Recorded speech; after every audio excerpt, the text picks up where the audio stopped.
"You're a burden, Dad. Get out," my daughter shouted, clutching a winning lottery ticket worth $30 million.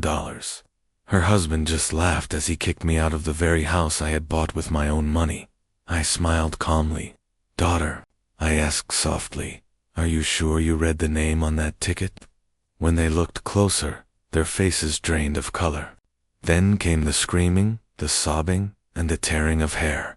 Before we go on, make sure to subscribe to the channel, and let me know in the comments what time it is, where you are right now. The bills landed on the coffee table like accusations.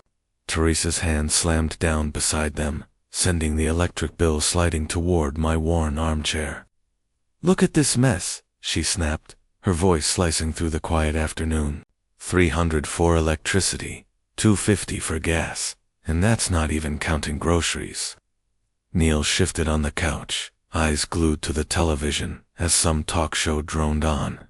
Laughter from the studio audience echoed through the room, mocking us. "Your pathetic $1,200 isn't even enough for groceries." Teresa spun toward me, her face red with anger. "We're drowning here, Dad, and you just sit there like everything's fine." I folded my hands in my lap and watched her pace, between the kitchen doorway and the table. 3 years of this. 3 years since I had given them everything. "The pension covers what it covers," I said quietly. "Maybe one of you could finally find a job." The words hung in the air like smoke. Neil's head snapped toward me, his eyes narrowing. "Are you saying I'm a failure?" His voice carried a dangerous edge. He stood up from the couch, no longer lounging. "I've been looking for work. The market's been terrible for sales managers for 2 years. The question slipped out before I could stop it. Teresa laughed, bitter and sharp. "Right, Neil's the problem, not the fact that your little pension can barely keep the lights on." She gestured at the scattered bills. "We need real money, Dad, not pocket change from some factory pension." The coffee table between us felt like a canyon. The bills weren't just numbers, they were proof of broken promises and unacknowledged sacrifices.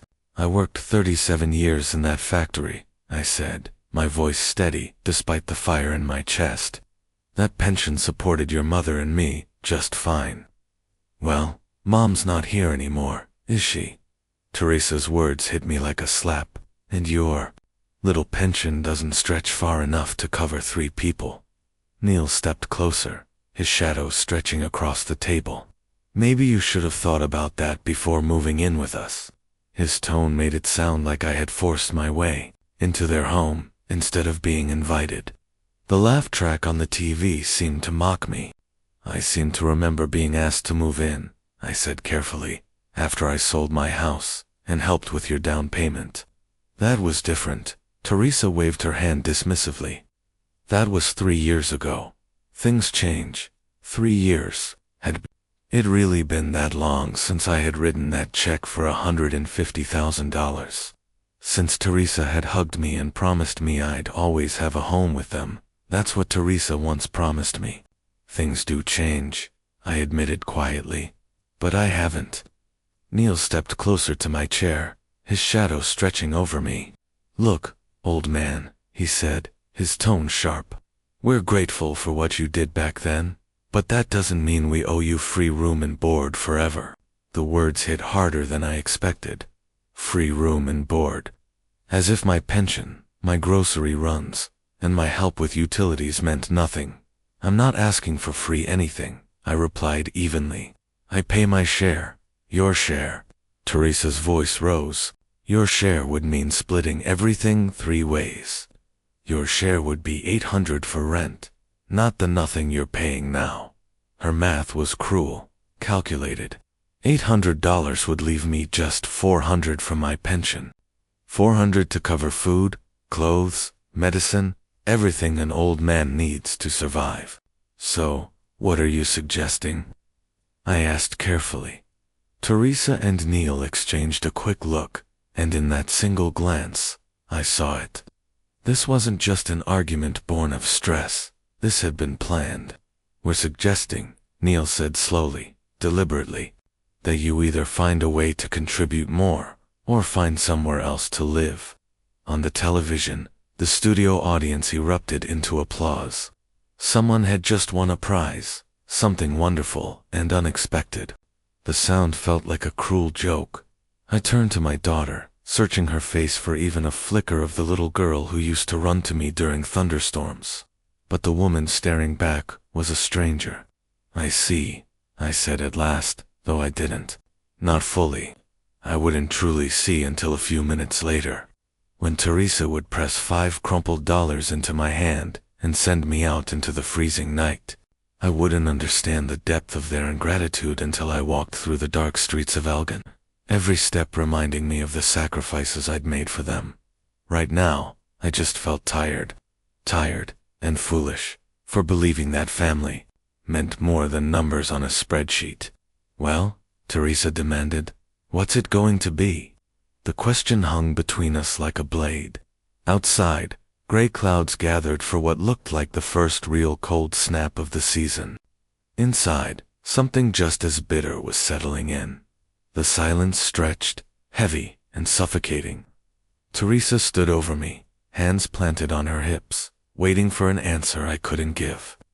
Neil stayed by the couch, arms crossed, wearing the smug look of a man who already knew the outcome. Finally, Teresa made a sound of disgust. "Fine, just fine." She stalked toward the kitchen, then spun back around. "But you're not going to sit around here all day feeling sorry for yourself," she snapped.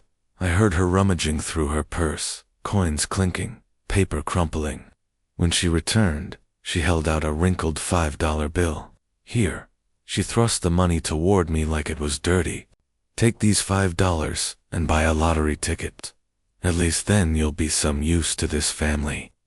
The bill hovered in the air between us, worn and soft from countless hands. $5, apparently the price of my worth.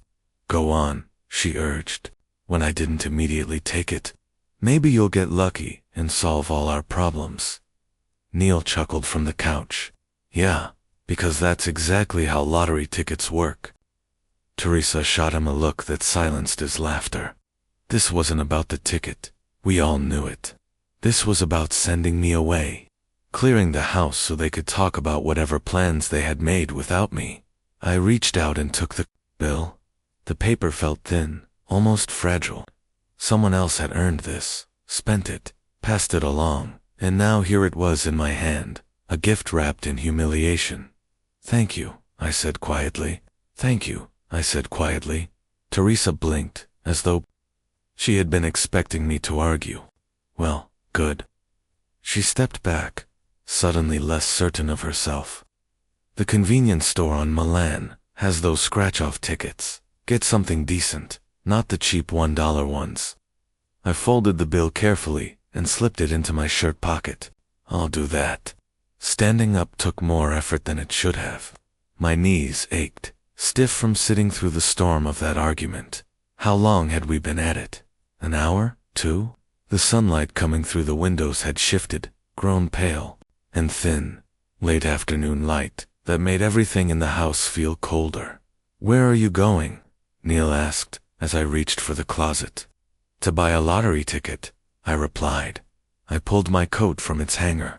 The fabric felt heavier than usual, or maybe I just felt lighter, hollowed out by everything that had been said.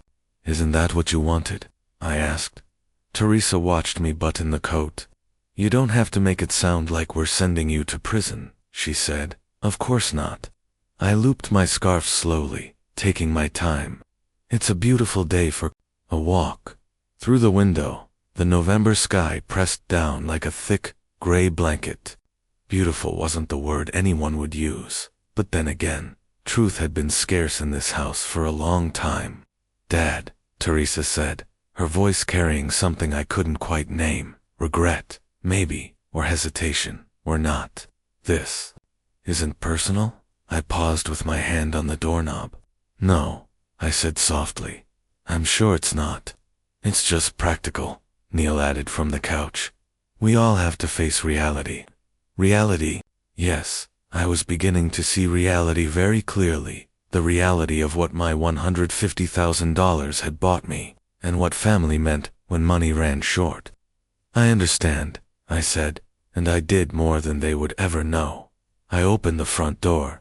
In November, air rushed in, cold and sharp, smelling of dead leaves and the promise of snow. Seasons were changing whether we wanted them to or not. Get the $5 tickets, Teresa called after me. They've got better odds, better odds. I almost smiled at that. After today, I thought I understood odds better than ever before. I'll remember that, I said. The door closed behind me with a soft click, shutting out the warm air, the television laughter, and the last of my pride. The porch steps creaked under my weight. Then I was on the sidewalk, breathing air that felt cleaner, freer than anything inside that house. $5 in my pocket. $5 to buy hope, to make myself useful, to solve all of our problems. And the strangest thing was, they might have been right.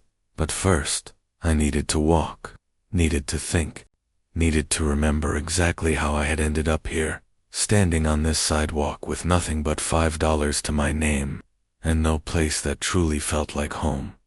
The convenience store on Malin was a 20-minute walk. 20 minutes to add up. Every sacrifice, every broken promise, every kindness that had been ignored.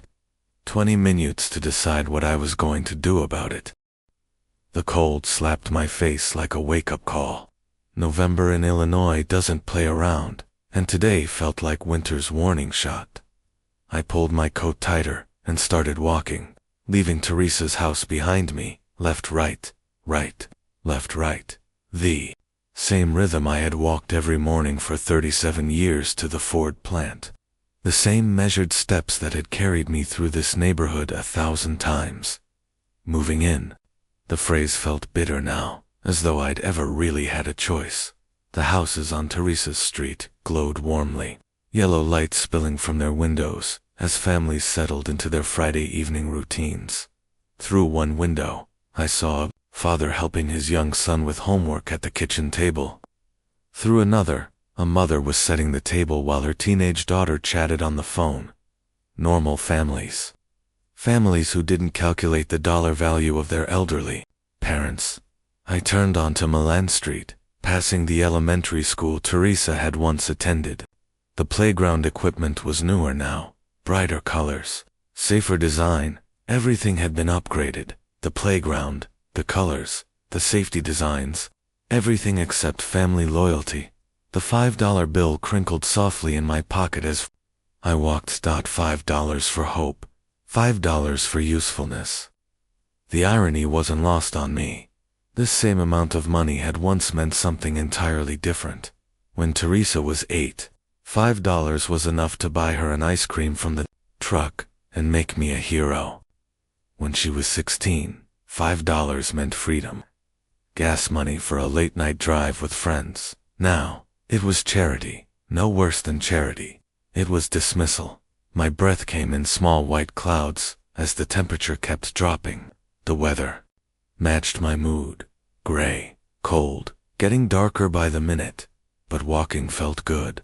It felt like forward motion, even if I wasn't sure where I was heading. 3 blocks from Teresa's house, I passed the corner where old Mr. Henderson used to live. He'd been gone 2 years now. His house sold to a young couple with twin babies. Henderson had lived alone after his wife died, just like I lived alone now, even while surrounded by my so-called family. The memory struck suddenly and hard. 3 years ago, I'd stood in the kitchen of my own house, the house I'd bought in 1983, the house where I'd raised Teresa, where Margaret and I had planned to grow old together, the house that had been paid off for 15 years, when cancer took Margaret away. Dad, you can't live in that big house all by yourself, Teresa had said back then, her voice full of what I thought was concern. It's not safe. What if you fall? What if something happens? Neil had nodded along, playing the concerned We've got that extra bedroom. You'd be doing us a favor, really? Help with the mortgage. Help with the mortgage. Even then, it had been about money. The realtor had told me the house was worth at least $180,000. maybe more. Perfect location, perfect condition. $100-$80-$1,000. 30-4 years of mortgage payments. Repairs. Margaret's garden, her carefully chosen wallpaper and paint, all boiled down to a number on a piece of paper. We'll take good care of you, Dad, Teresa had promised. You'll always have a home with us. Always. What a word. What a lie. The house sold for $182,000. After fees and closing costs, I walked away with $178,000. I'd kept $28,000 for myself, a little cushion for emergencies. Maybe a vacation to see the Grand Canyon, like Margaret had always wanted. The rest, $150,000. I'd handed to Teresa and Neil as their down payment for the house where I now lived as an unwelcome guest. "This is so generous, Dad," Teresa had said, tears running down her face. "We'll never forget this. Never." 3 years. That's how long it took for never to turn into never mind. I reached Lord's Park and paused at the entrance. The pond was already skimming over with ice, the geese long gone to warmer places. Smart birds. They knew when it was time to go. $28,000. That's what I had left from a lifetime of work. $20,000 and a $1,200 monthly pension, neither of which seemed enough to buy basic decency from my own daughter. But maybe it was enough for something else, something they weren't expecting. I pulled the $5 bill from my pocket, looking at it under the fading light. Such a small piece of paper to carry such a big insult. But sometimes small things lead to big consequences. The convenience store was 2 blocks away. I could already see the neon sign flickering red and blue against the gray sky. I folded the bill carefully, slid it back into my pocket, and started walking with a new sense of purpose. I had a lottery ticket to buy, a future to secure, and plans to make. The 7-Eleven's fluorescent lights hit me like a spotlight after the dull, gray afternoon. The bell above the door chimed as I stepped inside, back into a world where people did normal things for normal reasons. A woman balanced coffee and car keys while her toddler begged for candy. 2 teenagers debated energy drinks near the cooler. None of them knew about family meetings disguised as eviction notices. None of them knew what it felt like to be told to find somewhere else to live. Afternoon, Mr. Peters Romesh called from behind the counter, smiling warmly. He'd been working here a few years now. Always polite, always remembered names. Cold one today, getting colder. I nodded and stepped toward the counter, where the lottery display sat like a shrine to impossible dreams. Scratch-offs lined up in neat rows. Powerball and Mega Millions tickets waiting to be printed. "Powerball for tonight's drawing?" Romesh asked. "Tuesday's the big one," he added with a grin. 30 million jackpot. You feeling lucky? Lucky. What an interesting word. Was it luck that had brought me here? Luck that Teresa had handed me $5 and sent me out into the night. Away like an errand boy. That's how it felt. 1 ticket for Teresa Hargrove, I said, clear and deliberate. And 2 tickets for Orrin Peters. Romesh didn't question it. His fingers danced across the machine, the printer spitting out 3 slips of paper, each one a fragile thread of hope. Quick picks. Let the machine decide what. Numbers might change everything. I pulled out my wallet, feeling the weight of this moment settle into my chest. Teresa's wrinkled $5 went on the counter first, followed by a crisp $10 of my own, still smelling faintly of the bank envelope I'd withdrawn it from. 15 total, Romesh said, making change. Good luck to both of you. Both of us. If only he knew. The machine gave a final, mechanical sigh, spitting out the tickets, 3 white slips with neat black rows of numbers, each one stamped with the date, Tuesday, November 19th, 2024. Each one carrying the same, impossible odds. Each one holding the same chance to turn an ordinary life into something extraordinary. I folded them carefully, avoiding the barcodes like they were sacred text. Teresa's ticket went into my shirt pocket, close to my heart, a promise I intended to keep. My 2 tickets slid into my wallet, tucked between old photos and my Medicare card like they belonged there all along. "Snow's coming by Thursday," Romesh said, handing me my change. "Maybe Friday. Good thing I don't have anywhere important to be."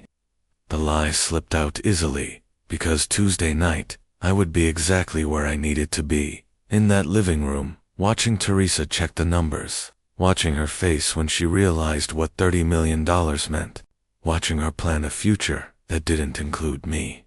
A future she'd never get. The bell over the door jingled as I stepped back into the November cold. The afternoon had grown darker, streetlights buzzing to life, even though sunset was still an hour away. November in Illinois doesn't bother with gentle transitions. $5 of Teresa's money had bought her a single chance at $30 million. $10 of mine had bought me 2 chances at something far more valuable: justice. The walk home would take 20 minutes to put my face back on, to practice the expression of a man who'd done exactly what he was told. 20 minutes to become the obedient father again, the grateful dependent who had used his daughter's gift to buy impossible dreams. I pulled my coat tight and kept walking. Behind me, the 7-Eleven's neon sign buzzed in the growing dark, promising hope, caffeine, and escape, all the things people reach for when they're desperate for change. And I had change now. Folded neatly in my pocket, the tickets rustled softly against my chest as I walked. 3 tiny slips of paper with the power to reshape everything. 3 chances for the universe to finally deliver. What 37 years of hard work and $150,000 in generosity had failed to buy me. Tuesday couldn't come fast enough. The front door resisted my key, as it always did, like I was still asking permission to come inside. Warmth hit me first, then the sound of the TV, and the faint smell of whatever Teresa had cooking. "That you, Dad?" she called from the kitchen, her voice casual, dismissive. "Just me," I said, hanging my coat slowly, letting the wooden hanger creak under its weight. The tickets felt warm against my chest. 3 quiet promises no one else knew existed. Neil looked up from the couch, barely moving. A bag of chips balanced on his stomach as he watched the afternoon talk show. "Get yourself a winner," he said, gesturing with the remote, his tone just mocking enough to sting. I reached into my shirt pocket and placed the tickets on the coffee table like they meant nothing. "Quick picks," I said. "Drawings Tuesday." Teresa came out of the kitchen with a dish towel in her hands, glancing at the table. 3 little slips of paper, lying there between the mail and the remote controls. "Already planning how to spend your millions," she teased, her laugh sharp enough to cut. "Maybe you can buy us a house with better heating." The irony was almost unbearable. She had no idea how close to the truth her joke really was. Neil grabbed one of the tickets, barely glancing at it before tossing it back on the table. "Powerball, huh? What's the jackpot this week?" $30 million, I said quietly. $30 million. Teresa shook her head as she moved to the window, tugging the curtains against the early dark.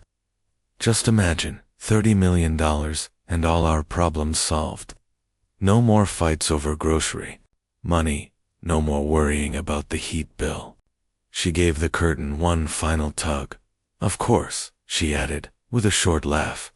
"Knowing our luck, we'll match 1 number and win a free ticket for next week." "That's about right," Neil agreed, turning back to the television. "Peter's family luck runs about as thin as everything else around here." I stood there, listening to them talk about my tickets, our tickets, with the easy certainty of people who had never known real luck, good or bad. To them, those 3 slips of paper were worth $15 and a few days of idle dreaming. They couldn't see the precision behind it, the planning, the quiet retribution taking shape. "Well," Teresa said as she settled into her chair, "it's nice to dream for a few days, even if it's just fantasy." Fantasy. The word hung in the air, thick and heavy, like incense curling toward the ceiling. They had no idea their fantasy was about to become someone else's reality. "I think I'll rest before dinner," I said. "Sure thing." Teresa waved the dish towel over her shoulder. "We're having leftover casserole. Hope that's okay." Of course it was okay. Everything was okay with me now. I was the obedient father again, the grateful dependent who smiled at scraps of kindness. The man who'd sold his house and handed over his future just to be tolerated in someone else's home. I climbed the stairs slowly, letting my feet hit each step with careful weight. Behind me, the TV droned on, and Neil said something snide that earned a sharp reply from Teresa. Normal family sounds, normal family tensions, perfectly normal. For the last few days before normal ended forever, my room waited at the top of the stairs, small, tidy, temporary. My bed sat under the window, the one I'd bought with my own money.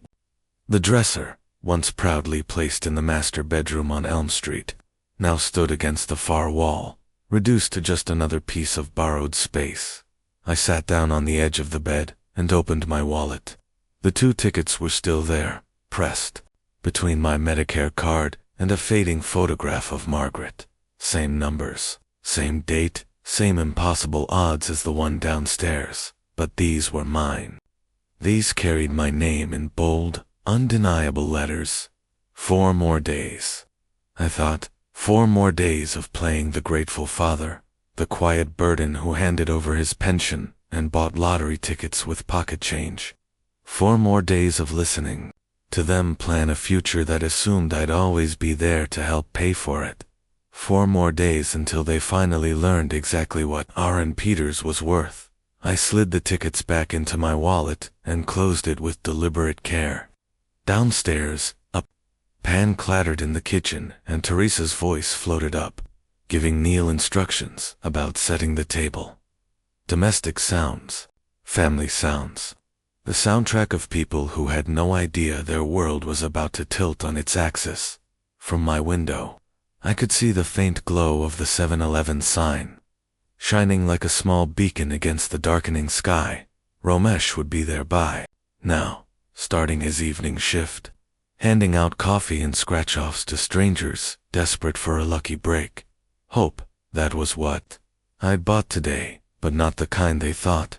I'd bought the hope of justice, the hope of consequences, the hope that 37 years of work and $150,000 worth of trust wouldn't vanish without the universe taking notice.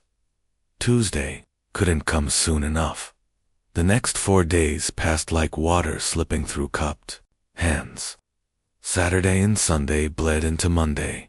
Ordinary family meals, ordinary arguments, ordinary silences.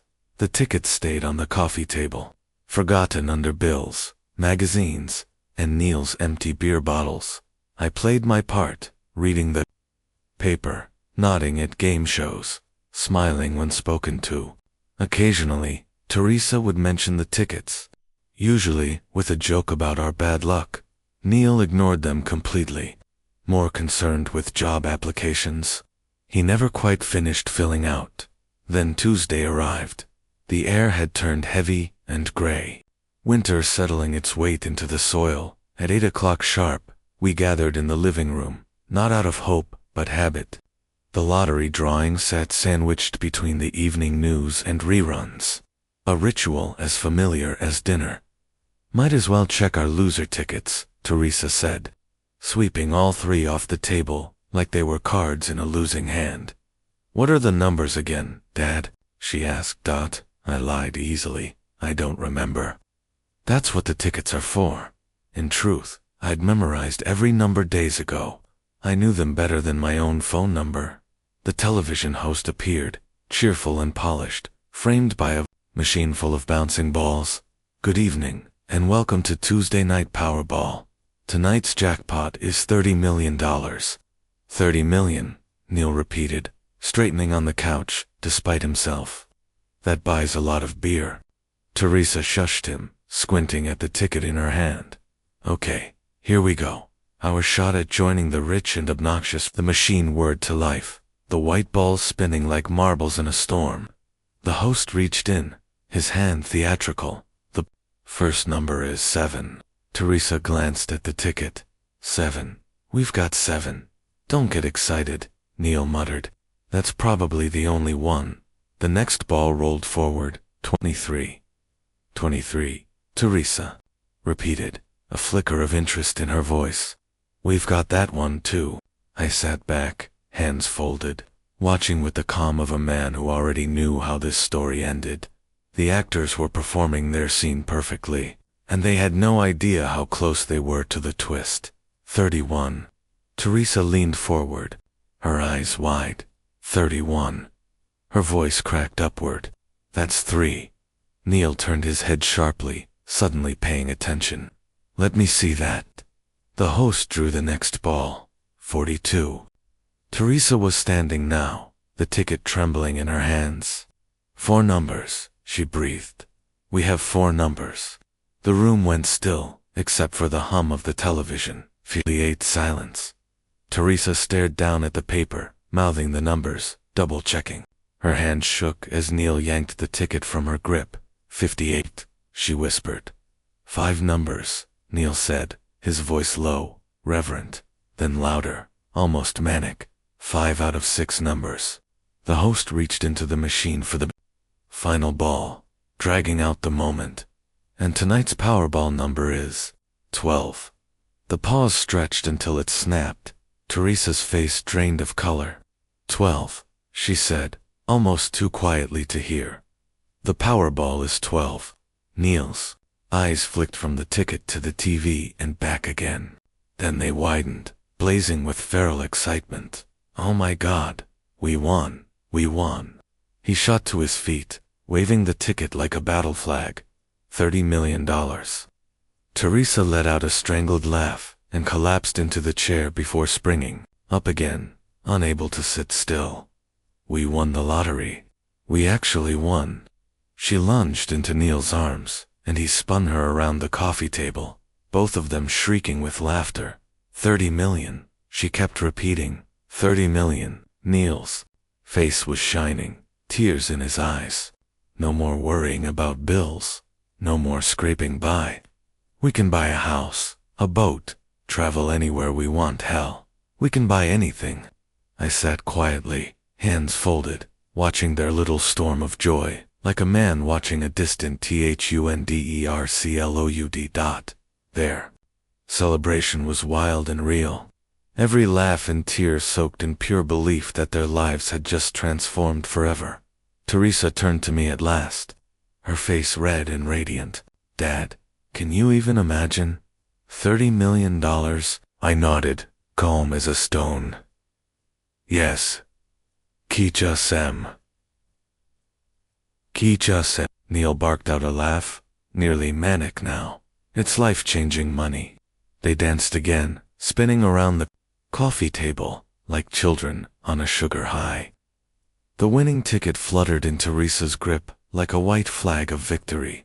We're rich, she cried. We're actually rich. When Neil finally set her down, Teresa pressed the ticket to her chest as though she could absorb it. We can finally get that house in Florida, she gasped. The one with the pool and the boat, Neil added, his voice thick with greedy triumph. A 30-foot cabin cruiser. We'll live like kings. Then Teresa's eyes slid to me. The wild joy on her face cooled, just slightly, replaced by something harder, practical, calculating. No more depending on anyone, she said softly. Neil followed her gaze. The air shifted. That's right, he said, straightening, his grin sharpening into something cruel. We don't need your pathetic pennies anymore, old man. The words landed like punches. Pathetic pennies. 3 years of pension checks. 3 years of groceries. 3 years of keeping the lights on, crushed into 2 words by a man who hadn't held a job in years. Those pennies fed you, I said quietly. Teresa's expression snapped, anger flashing. Fed us. Your $1,200 barely covers utilities. We've been carrying you, Dad. 3 years of extra food, extra heat, extra everything, because you couldn't take care of yourself. I sold my house for you. You sold your house because you couldn't maintain it. Neil snapped back. Because you needed us to take care of you. Well, guess what? He jabbed a finger at the ticket clutched in Teresa's fist. We don't need to take care of anyone anymore. Teresa's voice rose with his, sharp and triumphant. We're millionaires now. We can finally live our own lives without dragging dead weight with us. Dead weight. The phrase hung in the air like smoke, acrid and choking. 30-7 years at the plant. 37 years of sweat and sacrifice, all reduced to dead weight. I sat very still, the fury rising in me, as cold and clean as the November wind outside. They had no idea what was coming, not enough to live comfortably anywhere, but enough to survive. After 37 years at the Ford plant, after raising Teresa alone when Margaret died, after giving them most of my savings, I had become dead weight. Pack your bags, Neil said, his voice gaining confidence with every word. It's time you found somewhere else to live. Neil. Teresa's protest was weak, barely more than a whisper. No, Teresa. He heard what we said earlier. We can't afford to keep him here on his pension. And now we can afford not to keep him here. Neil crossed his arms, smug with his logic. $30 million means we get to choose who lives in our house. Our house. The house they'd bought with the $150,000 I gave them. It had become theirs the moment they thought they'd struck gold. You want me to leave tonight? I asked quietly. Tonight. Tomorrow doesn't matter, Neil said with a shrug. Point is, you need to go. We've got a new life to plan, and it doesn't include babysitting old relatives. Teresa clutched the ticket tighter. Dad, you have to understand this changes everything. We can afford to help you find a nice assisted living place, somewhere with people your age.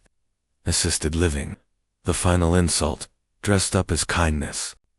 They wanted to tuck me away with other discarded parents. Out of sight, out of mind. I understand perfectly, I said, standing from my chair. The simple act startled them. Maybe they expected tears, pleading, promises to be less of a burden. Instead, I stood with the same quiet dignity that had carried me through 68 years of life, the same strength that kept them afloat through every crisis they'd ever faced. You understand? Teresa asked, uncertain now. I understand that $30 million has shown me exactly who you are.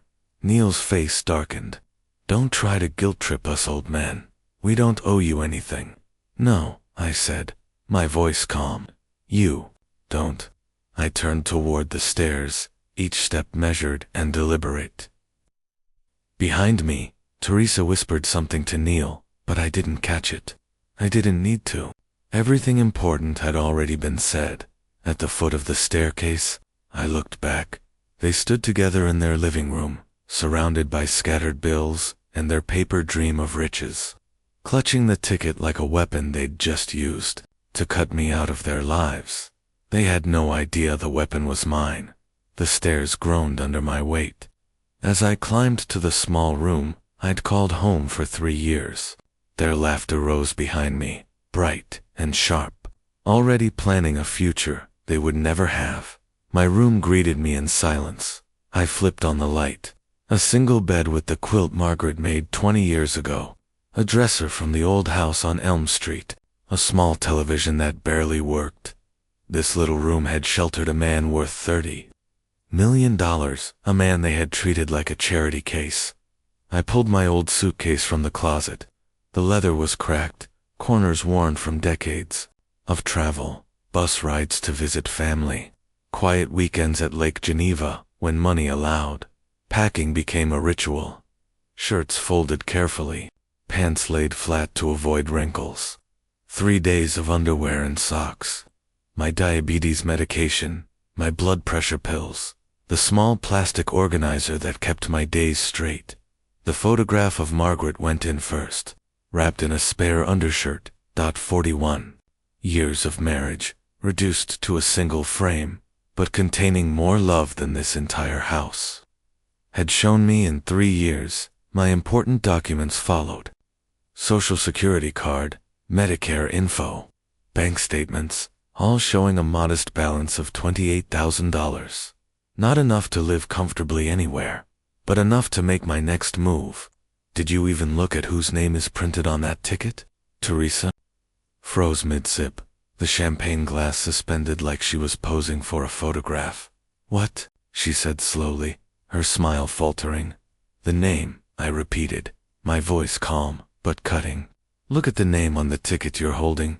Her brow furrowed as she brought the ticket closer to the hallway light, her fingers tightening around the paper. She had checked the numbers earlier, celebrated when they matched, danced around the coffee table like a child who'd found buried treasure. But she had never looked past the numbers. Her lips moved silently as she read it. Oren, PTRS. Her eyes shot back to me, wide, confused. This is yours. I nodded slowly, deliberately. It's mine. Both of them are mine. Same numbers, same date, same jackpot. For a long moment, the house seemed to stop breathing.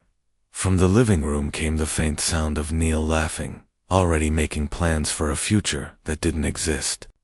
Teresa's mouth opened, then closed again. I saw the flush of victory drain from her face, replaced by shock, disbelief, then anger. You knew? She whispered, her voice barely audible over the television. Yes, I said. I knew 4 days ago. I knew when I bought them. I knew when you laughed about my pension. I knew when you called me dead weight and told me I wasn't welcome here anymore. Her champagne glass shook in her hand, and for the first time that night, she looked truly sober. We didn't mean you meant every word. I bent down and picked up my bags, feeling the solid weight of them in my hands, like punctuation marks on a sentence I had been writing for 3 years. My suitcase, my medication, my photograph of Margaret, all that remained of the man who had lived here out of gratitude and obligation.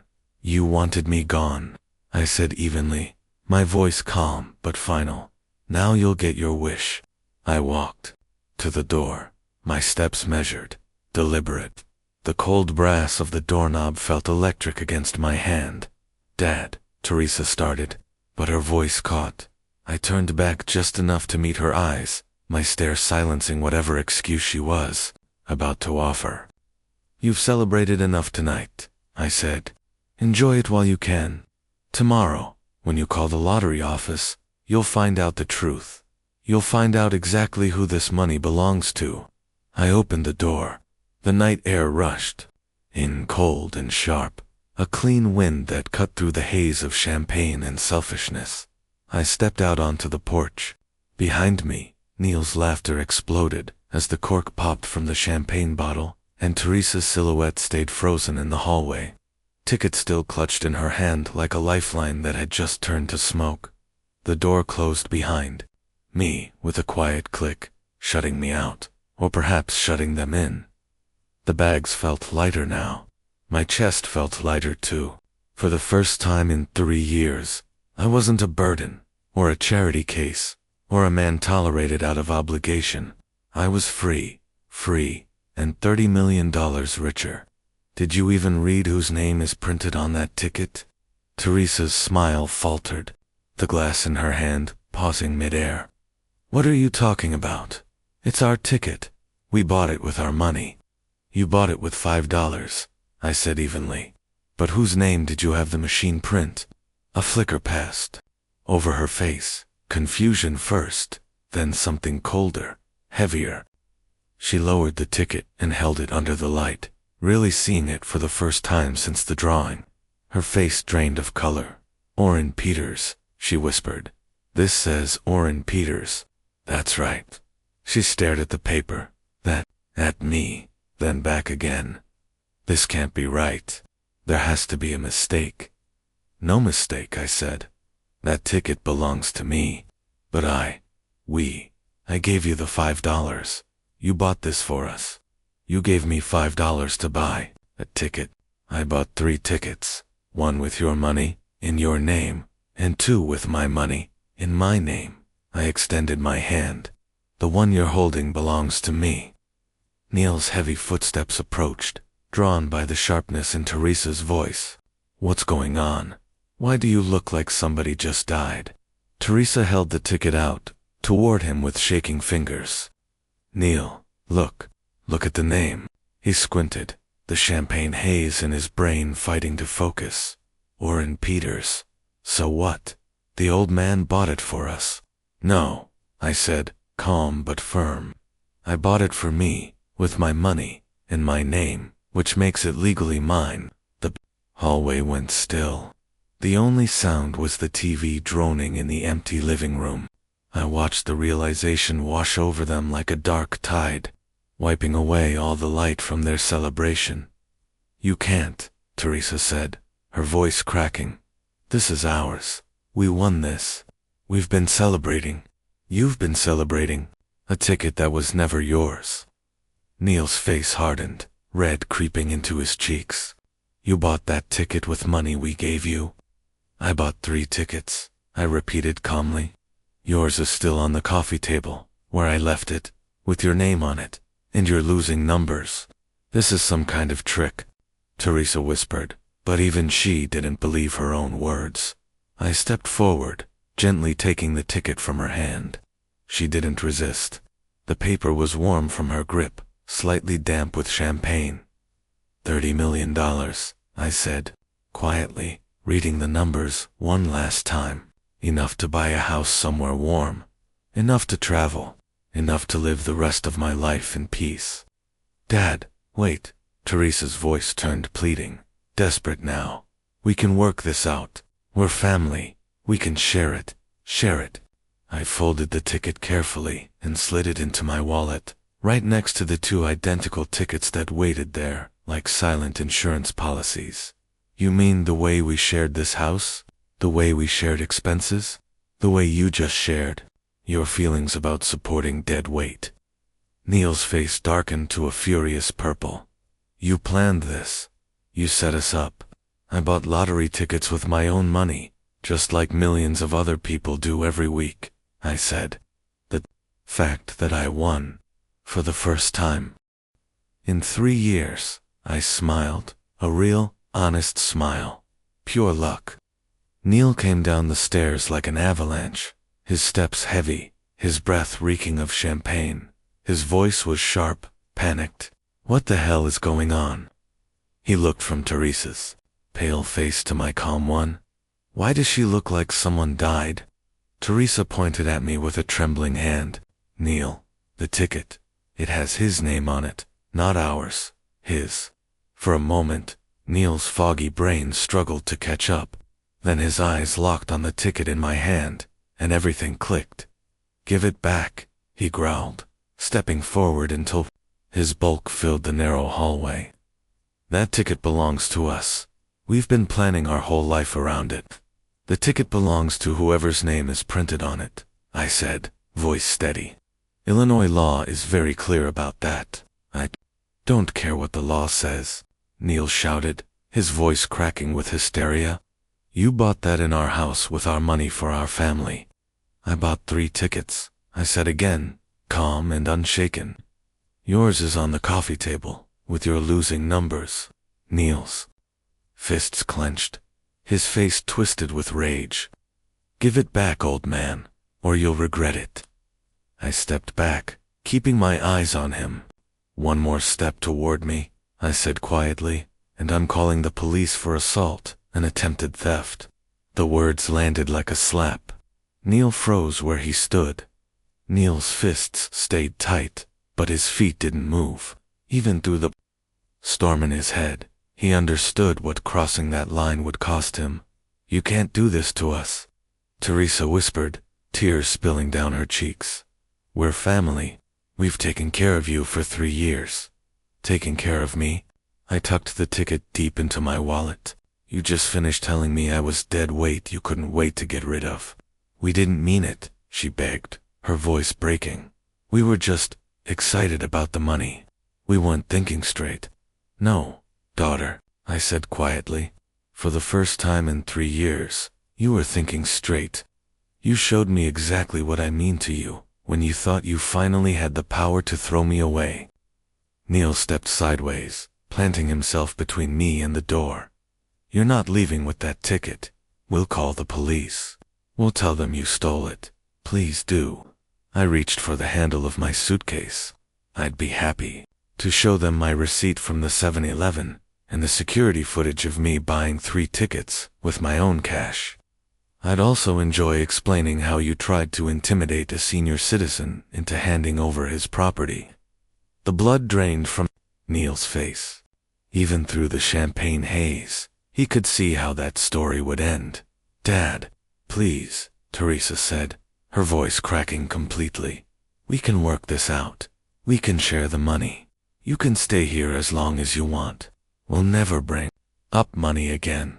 Share. I picked up my second suitcase. The way we shared this house. The way we shared expenses. The way you shared your real feelings about having to support your aging father. We made a mistake, Neil said, his anger dissolving into desperation. People say things they don't mean when they're excited. No, Neil, I said, softly, but there was steel in my voice. People say exactly what they mean when they feel safe enough to say it. Tonight you both felt safe enough to show me your truth. I moved toward the door. This time, Neil stepped aside. His fight was gone, leaving only hollow defeat. Where will you go? Teresa asked, her voice barely audible. Somewhere I'm wanted. I opened the front door, letting the sharp November air sweep through the hallway. Somewhere I'm valued for more than a pension check. You're making a huge mistake, Neil said, but there was no fire left in his voice. No, I said as I stepped out onto the porch. I made my mistake 3 years ago, when I thought family meant more than convenience. The porch light stretched my shadow across the yard. Behind me, I heard Teresa sobbing and Neil muttering curses. Ahead of me was the cold November night, and $30 million worth of freedom. I walked down the driveway without looking back. Their voices faded behind me, swallowed by the dark that felt warmer than their house ever had. For the first time in 3 years, I was free. The Motel 6 on Randall Road became my refuge that first night. The air smelled faintly of disinfectant and tired carpet, but it offered something Teresa's house never had: honest hospitality, paid for with honest money. I sat on the edge of the bed, the winning ticket glowing under the harsh fluorescent light. 723-314-258. Powerball 12. Numbers that would turn the rest of my years from a burden into a blessing. Morning brought practical decisions. The Illinois lottery office in Des Plaines opened at 9. By 8:30, I was dressed in my best shirt and jacket.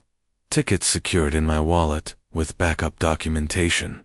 The lottery building hummed with quiet efficiency. Security guards, clerks, people who spend their lives processing other people's dreams. Patricia, my caseworker, greeted me with a professional kindness that felt revolutionary after 3 years of being treated like a burden. Congratulations, Mr. Peters. She examined the ticket under special lighting, checking watermarks and security features. Everything looks authentic. We'll just need to verify your identity and go over payment options. How long does the process take? I asked. Grown. Simpler with age. Toast, coffee, and egg cooked exactly the way I liked it. Luxury in its purest form. The silence of the villa was a companion rather than a curse. No slamming cabinet doors, no raised voices from downstairs, no sense of walking on eggshells in someone else's house. Just peace. Teresa and Neil never learned my new number.